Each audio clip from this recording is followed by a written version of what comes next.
Hey, what's up guys? So we're here in Big Bear, Castle Rock Trail, and I actually got early access to the brand new Gimbal 3, which is actually beside me, by the way. You guys should know Connor. We're out here taking a little hike, and the reason being is because we're testing out this new gimbal, which Zhiyun was kind enough to send us out early access and also sponsor today's video. Now, I feel that with gimbals, we've kind of reached almost like a pinnacle. They're all really good, but what really sets them apart is the feature set. Every gimbal has something unique, and what really intrigued me about this particular gimbal is how lightweight and powerful it is, but it's also got a couple of tricks up its sleeve that I've never seen another gimbal have. So we're gonna go ahead and hike dismount it and put it to the test. Let's go ahead and start off with the build and overall design. So first impressions when I picked this up, it is very lightweight. And as I mentioned, very compact. This is the 25-liter Peter McKinnon backpack, and it sits very comfortably. Now, one thing about this gimbal, it has an integrated battery located towards the bottom, which I think is really smart because if you're familiar with swords,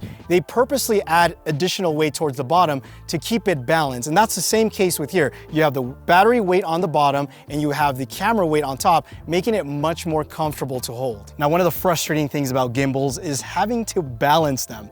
Now, something that they've implemented is all of the controls are actually located towards the front, including the roll, which typically is located towards the back. And they make it very simple to do that.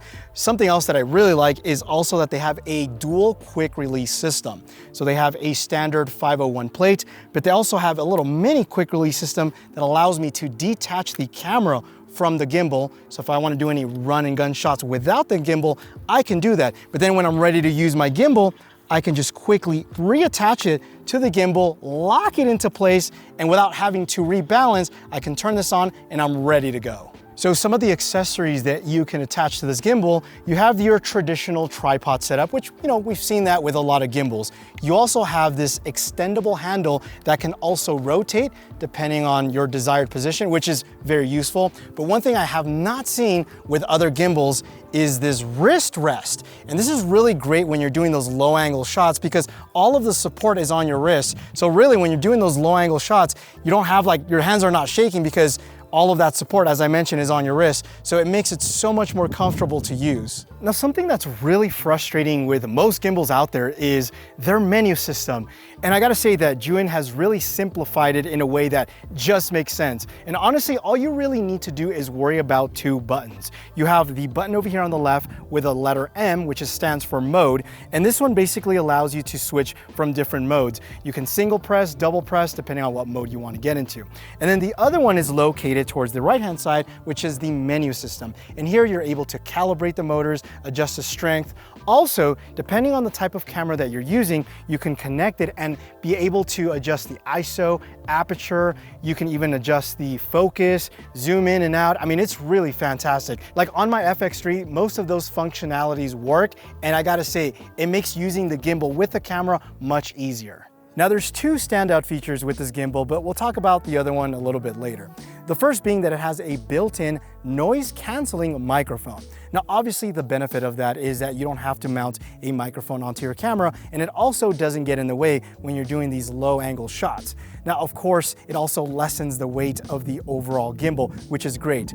Unfortunately for us, because this is a demo unit, we're not sure if the previous person that had it messed up the microphone or if we just have a damaged cable. So unfortunately, we're not able to test out how good the quality of that microphone is. So I'd actually be interested in getting Connor's take on the Gimbal 3, primarily because he does operate gimbals professionally. And I also want to give you guys an unbiased opinion. Now, the first thing I noticed when using the Gimbal 3 is how lightweight it is, coming in at 2.7 pounds. Now, that really starts to add up once you're using the gimbal for 8, 12, or even 16 hours at a time. My previous setup is quite heavy, so it being so lightweight is a plus. Now, one thing that at first I didn't like when Armando told me is the integrated battery because I couldn't swap them out as I was using them throughout the day. However, this is a high capacity battery with a 21-hour battery life. So theoretically, I could use the Gimbal 3 for about 2 days without charging it, although I wouldn't necessarily recommend doing that. And of course, the last thing when it comes to the gimbal and what's important with all gimbals is that it is very fluid. I don't have any complaints when it comes to the overall movement of the gimbal. It seems quite responsive.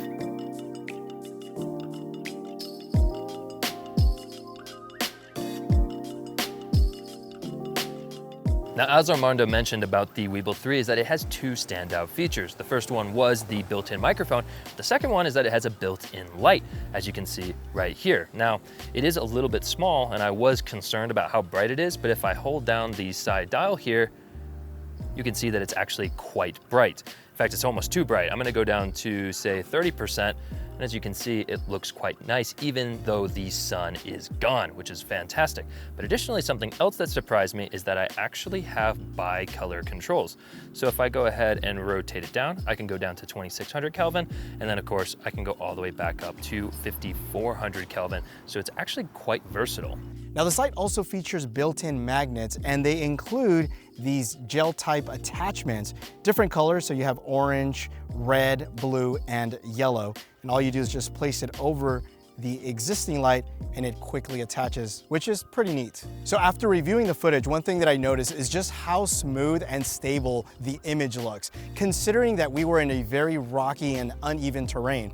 Something else that I noticed too when we were looking at the BTS clips is just how nonchalant I'm holding the gimbal. Like, it's really not that cumbersome at all, and it's very easy to operate. So I think if you're looking for a small, portable, compact gimbal that can handle a decent sized payload, like most mirrorless cameras with like a decent sized lens, I would not overlook the Weebill 3. Now, if you guys enjoyed this video, you're definitely gonna wanna watch this one. My name is Armando. Thanks again for watching, and you will catch me in the next one. Adios.